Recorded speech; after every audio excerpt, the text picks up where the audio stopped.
Hay una sensación que creo que casi todo el mundo conoce, la de tener la mente llena de ruido. Uf, sí, Como si tuvieras 10 pestañas abiertas en el navegador del cerebro y todas estuvieran reproduciendo algo a la vez. Es caótico. totalmente. Y te lleva a pensar en algo que parece una contradicción. Si estar plenamente consciente, si prestar atención, es supuestamente bueno, ¿por qué a menudo se siente tan pero tan agotador? Esta pregunta del millón. Y los materiales que vamos a analizar hoy proponen una respuesta muy original, mezclando neurociencia de vanguardia con ideas casi filosóficas. La propuesta central es que podemos organizar la mente con un sistema, una especie de método que ellos llaman unidades de placer. Unidades de placer. Suena bien. Nuestra misión entonces es entender qué es exactamente este sistema, por qué la conciencia nos deja sin batería y, lo más intrigante, si de verdad es posible diseñar nuestro propio bienestar mental como si fuéramos ingenieras. Exacto. Y la idea de partida en estos textos es que nuestra mente tiene, por así decirlo, dos modos que están constantemente peleándose. O sea que la primera pregunta es casi obligada. ¿Qué es esta batalla interna que tenemos montada en la cabeza? Exacto. Todo empieza ahí. Imagina que tu cerebro tiene dos sistemas operativos. Por un lado, tienes el piloto automático. Ajá. En neurociencia lo llaman la red neuronal por defecto. Es lo que se activa cuando conduces por una ruta que conoces de memoria y de repente llegas a tu destino sin recordar bien el camino. Me ha pasado 1000 veces, claro. Es la mente dimargando, saltando de un recuerdo a una preocupación, a una idea, sin que tú hagas nada. Funciona en segundo plano y, esto es clave, apenas gasta energía. Es el modo de bajo consumo del cerebro. El modo ahorro de energía. Y por lo que entiendo, el otro modo sería el de alto rendimiento. Justo. Esa es la red ejecutiva. Este es el modo manual, el consciente.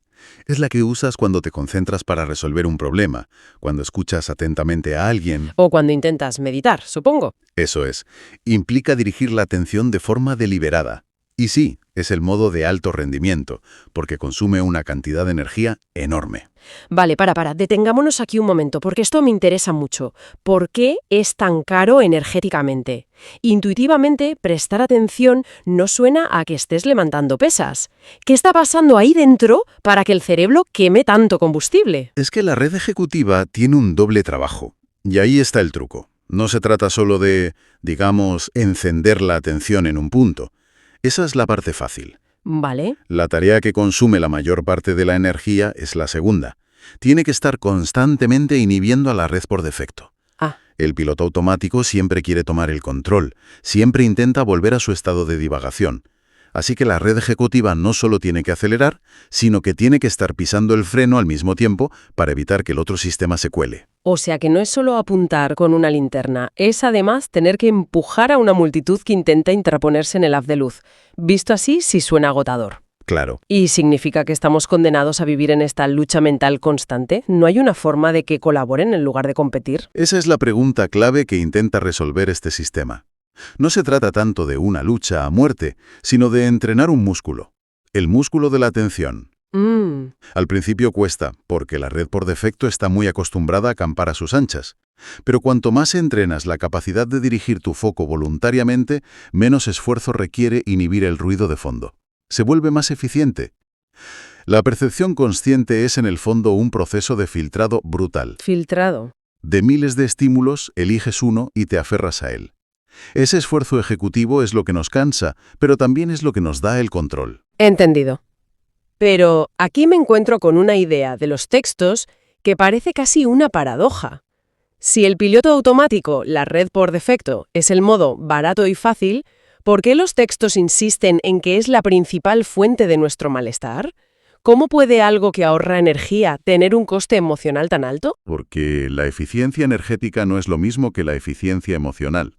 Lo que proponen estos materiales es que el problema no es la divagación en sí, sino la repetición. La repetición. Cuando una unidad mental, una preocupación, una idea sobre ti misma, un recuerdo, se repite una y otra vez en piloto automático, sin que tú la elijas, deja de ser un simple pensamiento y se convierte en un bucle. Y esos bucles son tóxicos. Tóxicos. Generan ansiedad, tristeza, distorsionan cómo vemos la realidad, y lo peor es que operan en segundo plano, robándonos la paz sin que sepamos muy bien por qué. Espera, eso lo cambia todo. Entonces el problema no es necesariamente el contenido del pensamiento, no es que pensar tengo que pagar facturas sea malo, sino el autoplay descontrolado del cerebro. Exacto. Es como tener una canción mala en bucle en la cabeza de la que no te puedes deshacer. Exactamente esa es la idea. De hecho, hay una frase en los textos que lo clava. La mayoría de personas no sabe por qué está mal. La razón es esta. Están atrapadas en una unidad repetida de forma automática. ¡Wow! El contenido puede ser neutro, pero la repetición inconsciente lo convierte en una fuente de dolor. Es una especie de contaminación acústica mental. Vale. Si ese es el problema, ¿cuál es la solución que proponen? ¿Cómo se rompe el bucle? ¿Cómo pasamos de esa unidad de dolor a lo que ellos llaman una unidad de placer? Aquí viene el giro conceptual. La clave es la voluntad. Según este sistema, la misma unidad mental que te causa sufrimiento en modo automático puede convertirse en una fuente de placer si la activas de forma consciente y deliberada. La misma. La misma. Pensar a propósito en un problema para resolverlo, unidad de razón, prestar atención deliberadamente a las sensaciones de tu cuerpo, unidad de cuerpo, o buscar conscientemente la belleza en tu entorno, unidad de estética. Cuando la activación es voluntaria, la experiencia se transforma en algo satisfactorio. Me viene a la mente la analogía que usan sobre el ejercicio.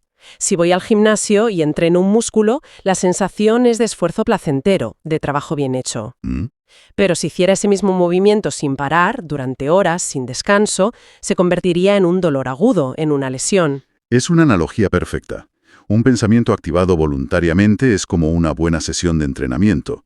El mismo pensamiento en un bucle inconsciente es como un sobreentrenamiento que lleva a la lesión emocional. Claro. Por eso, la propuesta fundamental de este marco es radical y simple. Divide y vencerás.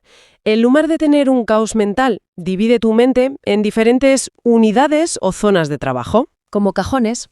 Exacto. Al hacerlo, evitas que un solo pensamiento músculo se sobrecargue y domine todo tu estado mental. Es una forma de introducir variedad y control en nuestro gimnasio interno. De acuerdo. El concepto de dividir para vencer queda claro, pero llevémoslo a la práctica. ¿En qué unidades podemos dividir la mente? ¿Nos dan una lista cerrada o es más bien un elige tu propia aventura? Es totalmente personalizable, y esa es una de sus grandes ventajas. No es un dogma. Los materiales ofrecen ejemplos para que entendamos la lógica. A ver. Hablan, por ejemplo, de una unidad de razón, para cuando quieres analizar algo fríamente. Una unidad de cuerpo, para centrarte en las sensaciones físicas.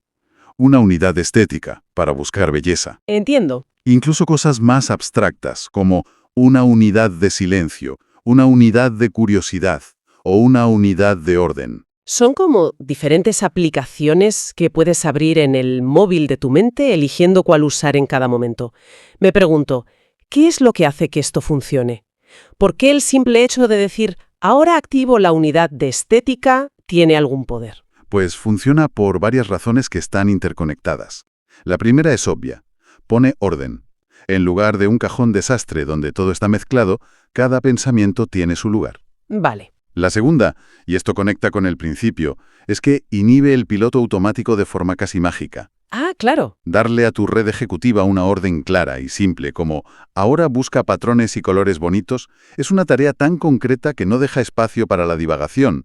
La red por defecto sencillamente se queda sin sitio. Tiene todo el sentido.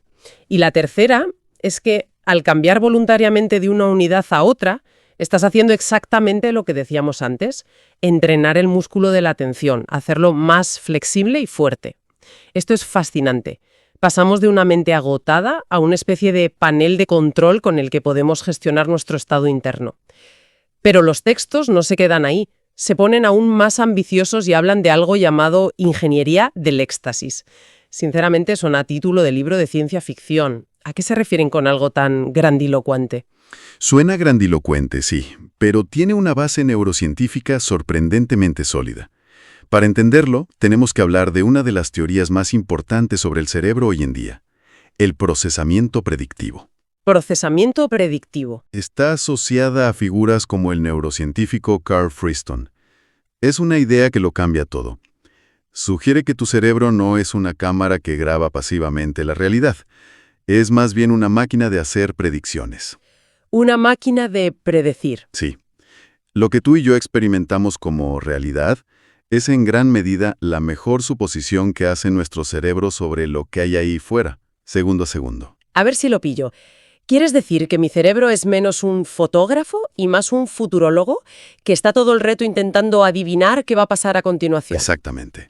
Y el sufrimiento, la ansiedad, la tensión, según esta teoría, surgen de los errores de predicción.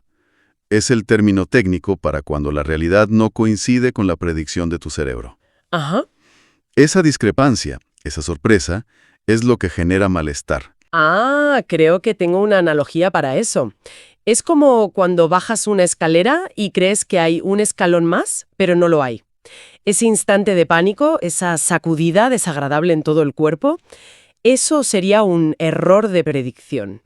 Ese es el ejemplo perfecto. Esa sacudida es un error de predicción masivo a nivel motor. Ahora, traslada esa misma sensación de algo no cuadra al plano emocional o mental.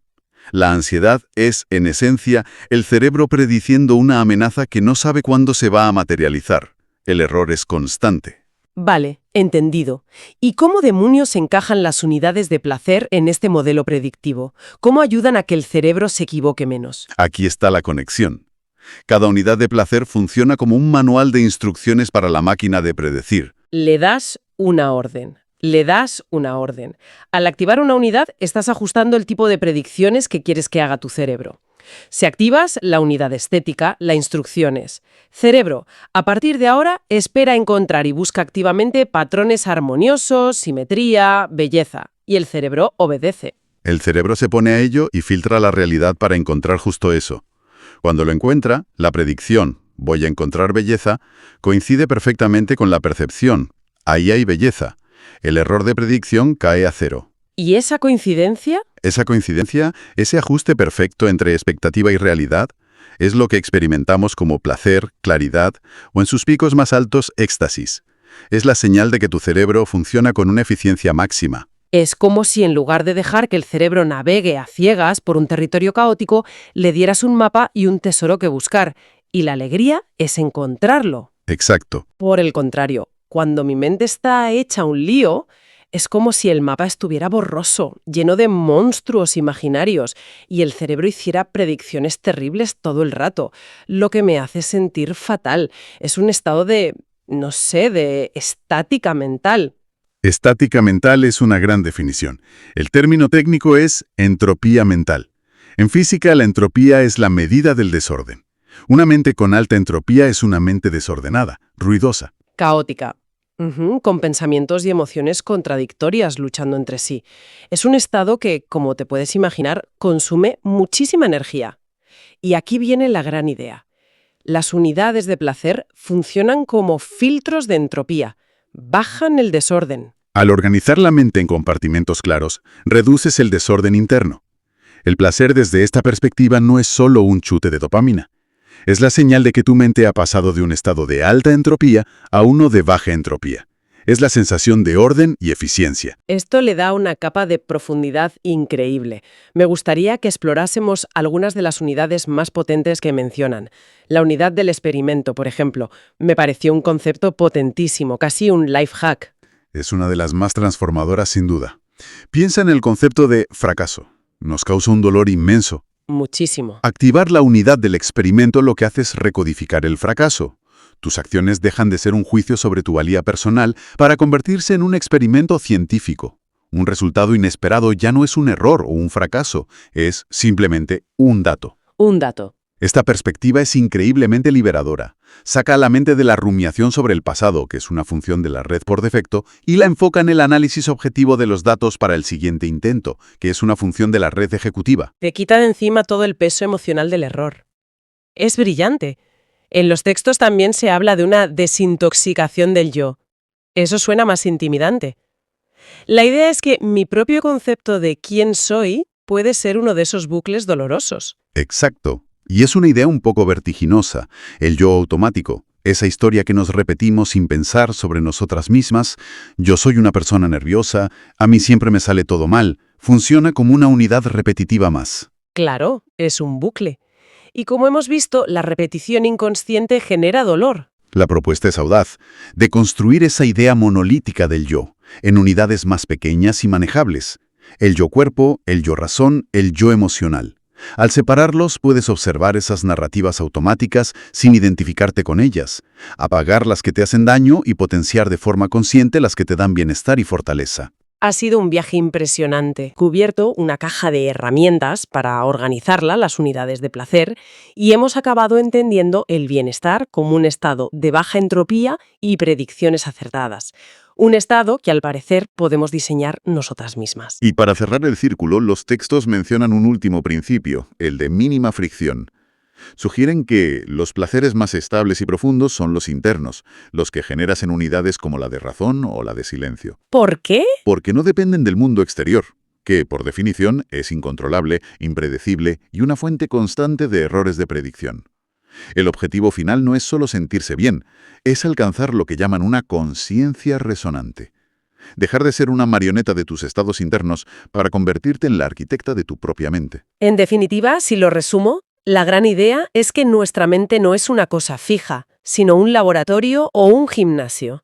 Y con las herramientas adecuadas, como estas unidades de placer, podemos entrenarla para bajar el volumen del ruido, aumentar la claridad y generar bienestar de forma deliberada. Casi como si fuéramos ingenieras de nuestra propia conciencia. Esto nos deja con una última pregunta fascinante para reflexionar. Hemos pasado todo este tiempo hablando de cómo activar unidades para dirigir la mente. Pero los textos también mencionan el concepto taoísta de no acción, o Wu Wei, y lo asimilan a una unidad de vacío o de observador puro. En informática, a veces el estado más eficiente de un procesador no es el trabajo constante, sino el reposo. Así que la pregunta sería esta: ¿y si la unidad más poderosa para organizar la mente no fuera una de acción, sino una de quietud absoluta? ¿Qué pasaría si el mayor placer no se encontrara en dirigir el pensamiento, sino en convertirnos en el espacio silencioso en el que los pensamientos simplemente aparecen y desaparecen, sin aferrarnos a ninguno?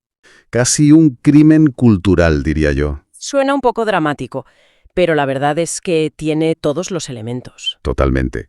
A ver, tenemos a la figura de Demócrito de Abdera, uno de los pensadores más prolíficos de la antigüedad. Sin duda. Autor de más de 70 libros, 70, sobre física, ética, matemáticas, música, una auténtica enciclopedia andante. Una barbaridad, sí. Y ahora el misterio.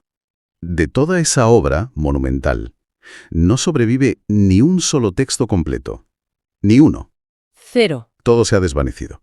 Pero mientras tanto, de su gran rival intelectual, de Platón, ¿De él lo tenemos todo? todo, hasta la última coma. Y lo que sugieren los textos que manejamos es que esto, no fue un simple accidente, no fue un incendio o mala suerte. No, Fue una elección, casi una sentencia. Y lo que vamos a explorar hoy es por qué una civilización entera, la nuestra, parece que escogió deliberadamente el camino de Platón. el del dolor con propósito. Exacto, el de la lucha. Y descartó la filosofía del equilibrio, de la serenidad de Demócrito. Es que es la historia de una guerra silenciosa por el alma de Occidente. Y es una guerra cuyas consecuencias, como dices, vivimos a diario. Así que, para entenderlo bien, vayamos al origen del conflicto. ¿Cuál era el campo de batalla entre estos dos titanes? Porque todo empieza con una pregunta muy simple. ¿Qué es la verdad? ¿Y dónde la encontramos? Pues ahí está el abismo, nunca mejor dicho. Demócrito nos da una respuesta que en su época debió de sonar a blasfemia, y hoy sigue siendo radical. ¿Cuál es esa respuesta? Su famosa frase, que nos ha llegado en fragmentos, lo resume todo. En realidad no sabemos nada, pues la verdad está en el abismo. Uf. Fíjate qué declaración. No dice la verdad está oculta o es difícil. No. Dice que está en un abismo. Un lugar profundo, inaccesible para nuestros sentidos. Es una humildad casi, no sé, casi brutal. O sea, nos está diciendo, confiad poco en lo que veis, oís o tocáis. Totalmente. Para él, el universo es solo dos cosas: átomos y vacío. Punto. Nada más. Nada más. No hay un plan divino, no hay un propósito cósmico, y lo que percibimos, los colores, los sabores, no son reales en sí mismos. Son, y esta es su palabra, convenciones. Convenciones. Sí, interpretaciones que nuestro cerebro construye a partir del choque de los átomos. La realidad última, la del abismo, es incolora, inodora, silenciosa. Es una visión que en el fondo nos deja huérfanos. Huérfanos en un cosmos mecánico e indiferente. Entiendo. Nos quita todas las muletas, por así decirlo. Y claro, me imagino a Platón escuchando esto y debió de parecerle una locura. Una rendición. Claro, para él, buscar la verdad en la materia, en los átomos, era buscar en el lugar equivocado, ¿no? Exacto. Desde la perspectiva de Platón, decir que la verdad está en el abismo era como rendirse antes de empezar. Así que él hace un movimiento genial. Le da la vuelta al tablero por completo. ¿Qué es lo que hace? Argumenta que si el mundo material es caótico y cambiante, es porque no es el mundo real. Es solo una copia defectuosa. Una sombra. La famosa alegoría de la caverna. Justo. Y la verdad con mayúsculas, no puede estar ahí. Tiene que estar en un lugar perfecto, eterno e inmutable. El mundo de las ideas. O sea, donde Demócrito nos invita a mirar hacia abajo, al abismo de la materia, Platón nos pide que miremos hacia arriba, hacia un cielo conceptual. Hacia un filo de la razón, sí. Para él, los sentidos nos engañan, nos atan al mundo de las sombras, como a los prisioneros de la caverna. La única herramienta fiable es lo que él llama el ojo del alma. La razón pura. La razón pura. Así que fíjate en el contraste. Donde Demócrito ofrece una libertad un poco vertiginosa en un universo sin sentido. Platón nos ofrece un mapa de vuelta a casa. Exacto. Un camino de regreso a un origen divino y perfecto. Nos da una narrativa, una misión. Vale, me entiendo la diferencia a nivel cósmico, digamos. Una verdad en el abismo y otra en el cielo de las ideas. Pero ¿cómo se traduce eso en algo tan humano como la búsqueda de la felicidad? Porque me da la sensación de que aquí es donde sus caminos se separan de una forma casi violenta. Completamente. Si sus ideas sobre la verdad eran opuestas, sus éticas eran directamente antagónicas. Demócrito, siendo coherente con su visión materialista, propone una felicidad muy pegada a la tierra. Él la llama eutimia. Eutimia. Suena bien. ¿Qué significa exactamente? Porque en las fuentes se insiste mucho en que no es simplemente buscar el placer a toda costa. No, para nada. No es un hedonismo simple. La traducción literal sería algo así como buen ánimo. Varios de los ensayos lo definen de una forma que me parece preciosa. El arte de no agitarse. El arte de no agitarse. Es una ética increíblemente pragmática. Si somos solo átomos, el bienestar no es más que un flujo sereno de esas partículas. Y la angustia, el miedo, la ira, son torbellinos, choques violentos. O sea que la meta es mantener una especie de higiene mental y física. Exacto, una higiene mental, ese es el concepto. Es un concepto muy moderno. Es casi como el mindfulness o el estoicismo, ¿no? Se trata de gestionar tu estado interno para vivir en paz en un universo que, como decíamos, es indiferente. Suena lógico, sereno. ¿Qué argumento podía tener Platón contra eso? ¿Por qué alguien rechazaría la serenidad? Porque para Platón, esa serenidad era una trampa. Era la paz de la celda. Y para combatirla, utiliza una de las metáforas más potentes y, francamente, aterradoras de toda la filosofía. La encontramos en su diálogo Fedón. A ver. Para él, cada placer que experimentamos es un clavo. ¿Un clavo? Un clavo. Es una imagen brutal. Dice literalmente que cada vez que cedemos a un deseo, a un placer del cuerpo, es como si un clavo de oro remachara nuestra alma inmortal al cuerpo mortal. Vaya. Nos ata más fuerte a esta prisión de carne y nos convence de que este mundo de sombras es el único real. Y claro, cada clavo nos aleja más de la verdad del mundo de las ideas. Es una imagen tremenda. Me recuerda a toda esta cultura moderna del no pain, no gain, o incluso a ciertas formas de ascetismo religioso. La idea de que para purificarte tienes que sufrir, que el placer es sospechoso. Viene directamente de ahí. La meta platónica no es el bienestar, es la purificación, la catarsis. Y esta solo se logra a través de la renuncia, del control y del desprecio por todo lo sensible. El placer como enemigo. Como un enemigo, sí. Una distracción peligrosa que nos mantiene felices en nuestra ignorancia, encadenados en el fondo de la caverna.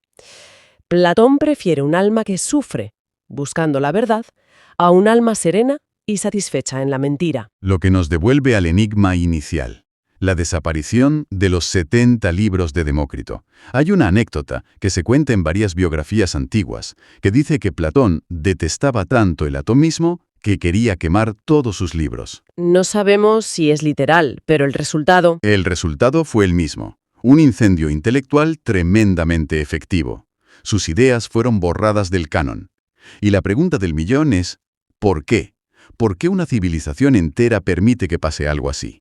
En uno de los ensayos, que tenemos un análisis sobre psicología social, se plantea una idea que me ha dejado pensando. Y es que la filosofía de Demócrito nos dejaba sin enemigos. Sin enemigos. ¿Cómo es eso? Piénsalo. Si el universo es solo átomos y vacío, sin un plan cósmico no hay una guerra santa que librar. No hay un bien contra un mal. Exacto. No hay un reino del bien que conquistar, ni una idea perfecta que defender. Solo hay materia en movimiento. Y eso, para la psicología humana, es un vacío muy difícil de tolerar. Nos quita el drama, la narrativa épica. Claro, y ese es un vacío que Platón llena a la perfección. Él nos da un enemigo clarísimo. Nos da el mejor enemigo de todos, nosotros mismos, nuestro cuerpo, nuestros deseos, nuestras pasiones. Platón convierte la vida en una batalla interna, y ahí reside el poder de lo que las fuentes llaman la mentira noble de Platón. Espera, para que se entienda bien, ¿a qué nos referimos exactamente con la mentira noble? Es un concepto clave, ¿verdad? Sí, es fundamental. La mentira noble es un mito, una historia, que los gobernantes de su ciudad ideal cuentan a la población para mantener el orden y darles un propósito, aunque no sea literalmente cierta. Es una ficción útil. Vale. Y en este caso, el gran mito que Occidente compró es que nuestra alma no pertenece a este mundo, que es una chispa divina caída en la prisión del cuerpo y que nuestra misión es luchar para liberarla y regresar a ese otro mundo perfecto. Y al parecer, como especie, preferimos un dolor con ese tipo de significado a un placer en el vacío. Parece que sí. La filosofía de Platón crea un drama cósmico y, sobre todo, crea una jerarquía. Están los que ven la luz fuera de la caverna Los filósofos, claro. y los que siguen encadenados. Nos da una misión heroica. Esa lucha nos otorga una identidad de mártires, de buscadores. Nos hace sentir importantes. Uno de los textos lo dice de una forma muy cruda. El ser humano tiene más miedo al silencio que al dolor. El miedo al silencio de un universo que no nos habla. Tiene todo el sentido. Entonces elegimos la verdad de Platón porque, aunque nos exige sufrimiento, nos ofrece esperanza, trascendencia y un papel protagonista. Mientras que Demócrito nos ofrecía libertad y serenidad, pero a cambio de aceptar nuestra finitud y, en cierto modo, nuestra insignificancia cósmica. Y entre un drama heroico y una comedia tranquila, parece que elegimos el drama. Y aquí llega la gran ironía de toda esta historia. Porque avanzamos miles de años, dejamos atrás a los griegos, y de repente la ciencia moderna empieza a explorar el universo y ¿con qué se encuentra? Se encuentra con Demócrito esperándole a la vuelta de la esquina. Es increíble. La física cuántica nos describe una realidad hecha de partículas y vacío, donde la solidez es una ilusión. La neurociencia nos confirma que lo que percibimos, colores, sonidos, es una construcción, una convención de nuestro cerebro. O sea que la ciencia del siglo XXI... Es el triunfo póstumo de Demócrito. Aceptamos a nivel científico y tecnológico que vivimos en un universo radicalmente democritiano. Pero esto plantea una pregunta clave. ¿Significa eso que Demócrito ha ganado la guerra? Porque si miro a mi alrededor, nuestra cultura no me parece muy democritiana que digamos. Para nada. Y esa es la gran tensión, la gran esquizofrenia de nuestra época. Usamos la física de Demócrito para construir nuestros móviles, pero seguimos suspirando por la metafísica de Platón para darle sentido a la vida. ¿Es verdad? Leemos un artículo de neurociencia que dice que el amor es química. Y 5 minutos después vemos una película que nos vende el mito platónico del alma gemela, de un amor predestinado en el mundo de las ideas. O sea que, en el fondo, seguimos buscando un propósito que la materia por sí misma no parece poder darnos. Entonces, si la neurociencia nos dice que la realidad es una construcción de la mente, ¿no es eso una validación de la eutimia de Demócrito? ¿La idea de esa higiene cerebral? Totalmente. Podríamos usar ese conocimiento para cultivar la serenidad, para aceptar el mundo y encontrar la paz en él. Y, sin embargo, seguimos comprando productos, experiencias y filosofías que nos prometen una felicidad casi platónica. trascendental, definitiva. Una vuelta a un estado de perfección perdido. Seguimos prefiriendo la narrativa de la lucha, de la superación. Vivimos con esa contradicción constante. Sabemos que somos materia, pero anhelamos desesperadamente ser parte de un drama cósmico. Entonces, recapitulando el análisis de hoy, lo que vemos es que el olvido de Demócrito no fue un descuido. Fue el resultado de una elección psicológica muy, muy profunda. Sí. Como civilización, hemos preferido una verdad que, aunque nos exige luchar y sufrir, nos concede un papel central en el universo. La hemos preferido frente a otra verdad que nos ofrecía la paz, pero a cambio de aceptar nuestra modesta y finita condición. Y las fuentes que hemos analizado concluyen con una idea final muy potente, que creo que vale la pena dejar sobre la mesa. ¿Cuál es? Dicen, el mundo no quiere la verdad para ser libre, quiere la verdad para tener una excusa para la lucha. Uf, es demoledor. Lo es. Y nos deja una pregunta final para la reflexión.